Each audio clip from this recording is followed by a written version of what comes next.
Nama kelompok 6 terdiri dari saya sendiri, yaitu Fajar Ramadhani. Yang kedua ada Intan Alisa Pungki. Yang ketiga ada Khairun Nisa. Yang keempat ada Jenny Sabila. Menjelaskan pengertian dari microsupport dan juga fitur-fitur yang terdapat pada microsupport. Dan yang pertama saya akan menjelaskan apa itu pengertian dari microsupport. Pengertian microsupport adalah sebuah program yang merupakan bagian dari paket instalasi Microsoft Office. Berfungsi sebagai perangkat lunak pengolah kata meliputi membuat, mengedit, dan memformat dokumen.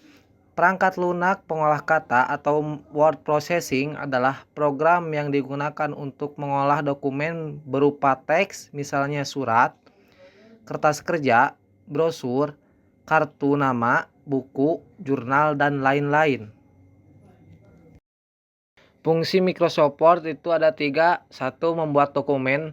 Aplikasi Microsupport berfungsi untuk membuat dokumen yang dapat dicetak dengan berbagai ukuran kertas. Yang kedua, mengedit dokumen. Aplikasi Microsupport dapat digunakan untuk mengedit dokumen lain, baik di dokumen yang dibuat dari aplikasi Microsupport itu sendiri maupun dari aplikasi pengolah kata lainnya. Yang ketiga, memformat dokumen. Microsupport memungkinkan pengguna membuat dokumen yang lebih profesional dengan pilihan format dokumen yang beragam. Misalnya ukuran kertas, jenis huruf, warna huruf, catatan kaki, penomoran, hingga equation matematika. Sini ada fitur insert. Insert adalah menu yang berisi objek spesial yang bisa disisipkan pada dokumen. Berfungsi untuk menyisipkan atau memasukkan objek yaitu berupa teks atau tulisan, bentuk, gambar, dan lainnya. Insert simbol untuk menuliskan rumus atau notasi matematika yang tidak terdapat pada keyboard. Page layout adalah proses atau tata letak desain halaman pada dokumen cetak atau digital, seperti buku, majalah, brosur, situs web, dan sebagainya. Fungsi dari page layout adalah untuk mengatur elemen-elemen visual, teks, gambar, dan elemen lainnya secara estetis dan fungsional sehingga informasi dapat disampaikan dengan jelas. Balet adalah simbol yang digunakan dalam penulisan untuk menandai item atau poin dalam daftar. Balet dan numbering biasa digunakan untuk membuat naskah yang menyatakan sebagai bagian naskah sebelumnya atau bagian sebelumnya. Fitur balet dan numbering digunakan untuk membuat atau menambahkan penomoran otomatis, baik dengan balet, atau simbol, atau angka, atau huruf. Fitur border dan shading akan memungkinkan Anda untuk mengatur tampilan bingkai, shading untuk memberikan warna bayangan pada latar belakang teks atau kalimat yang dipilih. Sedangkan border untuk memberi efek garis atau bingkai pada teks atau kalimat. Umumnya digunakan untuk memberi bingkai pada tabel. Dalam tipografi, kolom adalah satu atau lebih blok konten vertikal yang diposisikan pada halaman, dipisahkan oleh talang atau aturan. Kolom paling sering digunakan untuk memecah teks besar yang tidak dapat ditampung dalam satu blok teks pada halaman. Ada fitur drop cap, yaitu salah satu tools dalam Microsupport untuk membuat huruf dalam paragraf pertama menjadi lebih besar dibandingkan dengan tulisan lainnya.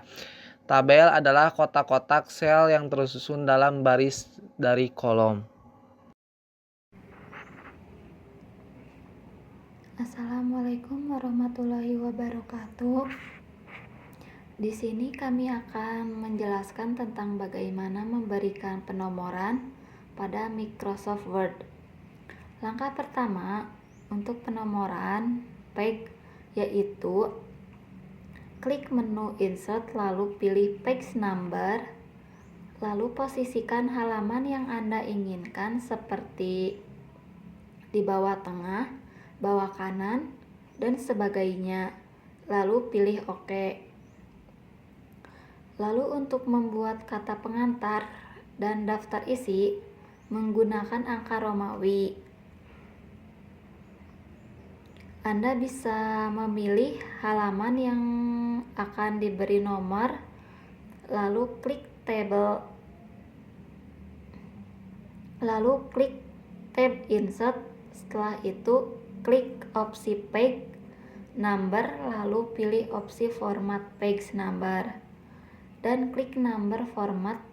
Setelah itu Anda bisa pilih angka Romawi dalam drop down pada menu, lalu klik OK untuk menyelesaikan pengaturan.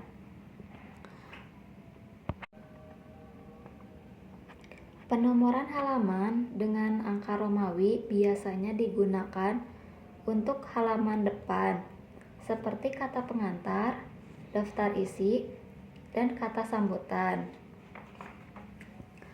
Untuk membuat bab 1 dan bab 2 menggunakan angka. Untuk penomoran bab biasanya menggunakan angka Romawi. Untuk penomoran subbab, gunakan huruf kapital, tunggal, dan disusun berurutan, seperti A, B, C, dan seterusnya. Untuk penomoran anak subbab, biasanya menggunakan angka seperti 1, 2, 3, dan seterusnya. Jika subbab memiliki anak subbab kedua, gunakan huruf alfabet. Jika subbab memiliki anak subbab kedua, gunakan huruf alfabet yang ditulis memakai huruf kecil. Beri jarak 1 baris kosong, 1 spasi antara nomor bab dan judul bab.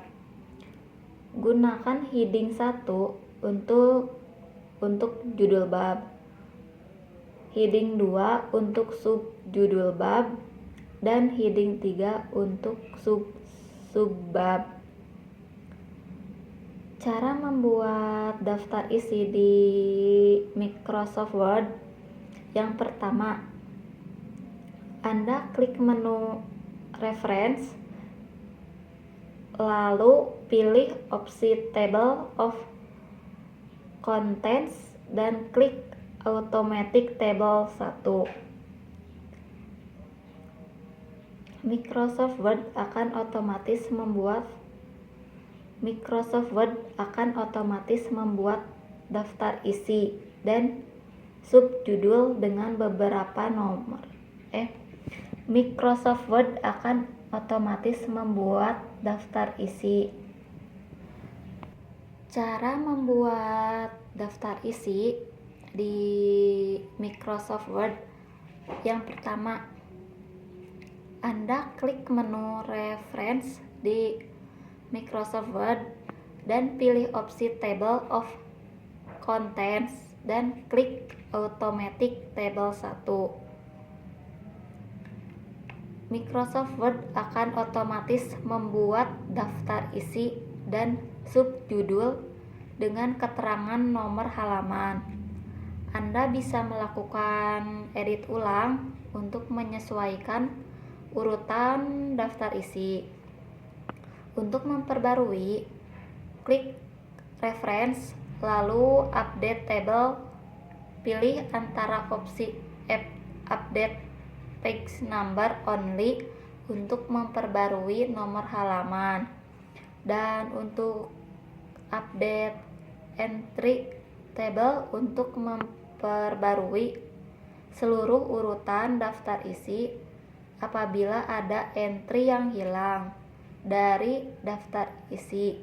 Klik Home, lalu pilih Style dan heading 1. Kemudian masukkan teks judul dan nomor halaman yang diinginkan untuk memperbarui daftar isi. Cara membuat kop surat laporan penjualan. Yang pertama, kita tulis terlebih dahulu laporan penjualan, lalu berikan alamat di bagian bawah laporan penjualan, dan untuk memasukkan ikon telepon, kita pilih ikon dan di sini kita bisa mencari nama ikon yang diinginkan atau yang dibutuhkan. Lalu kita bisa atur ukuran ikon tersebut menjadi 0,5 cm di bagian pojok kanan atas. Lalu kita bisa memberikan nomor telepon. Lalu kita atur ukuran last spacingnya menjadi 1 dan ke layout spacingnya menjadi 0 supaya teksnya menjadi rapat. Lalu kita ke menu home dan pilih border, lalu kita atur bordernya sesuai kebutuhan. Lalu kita berikan logo Unwin. Lalu wrap teksnya kita pindahkan ke in front of text supaya kita bisa atur sesuka hati. Lalu kita ganti ukuran logonya menjadi 1,45 cm. Lalu untuk teksnya kita bisa klik tab dan spasi, lalu atur sesuai kebutuhan. Lalu untuk shapes kita ke menu insert, cari shapes di flow chart, lalu ambil yang round, lalu kita buat sesuai kebutuhan. Lalu untuk menambahkan teks kita bisa klik kanan dan pilih add text. Dan setelah itu kita buat tabel laporan penjualan. Kita ke insert, tabel di sini tabelnya 4x5. Lalu kita select untuk sel atau kolom yang ingin diberi warna. Lalu tekan Ctrl agar di select bisa lebih dari 1. Lalu ke tabel desain untuk memberikan warna sesuai keinginan. Lalu untuk tabel agar tidak ada bordernya, kita bisa ke border, lalu pilih no border.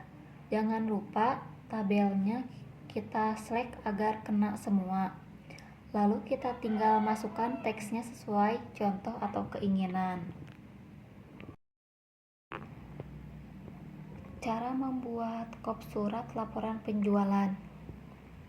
Yang pertama, kita tulis terlebih dahulu laporan penjualan, lalu berikan alamat di bagian bawah laporan penjualan, dan untuk memasukkan ikon telepon, kita pilih ikon dan di sini kita bisa mencari nama ikon yang diinginkan atau yang dibutuhkan. Lalu kita bisa atur ukuran ikon tersebut menjadi 0,5 cm di bagian pojok kanan atas. Lalu kita bisa memberikan nomor telepon. Lalu kita atur ukuran last spacingnya menjadi 1 dan ke layout spacingnya menjadi 0 supaya teksnya menjadi rapat. Lalu kita ke menu home dan pilih border, lalu kita atur bordernya sesuai kebutuhan. Lalu kita berikan logo Unwin. Lalu wrap teksnya kita pindahkan ke in front of text supaya kita bisa atur sesuka hati. Lalu kita ganti ukuran logonya menjadi 1,45 cm. Lalu untuk teksnya kita bisa klik tab dan spasi, lalu atur sesuai kebutuhan. Lalu untuk shapes kita ke menu insert, cari shapes di flow chart, lalu ambil yang round, lalu kita buat sesuai kebutuhan. Lalu untuk menambahkan teks kita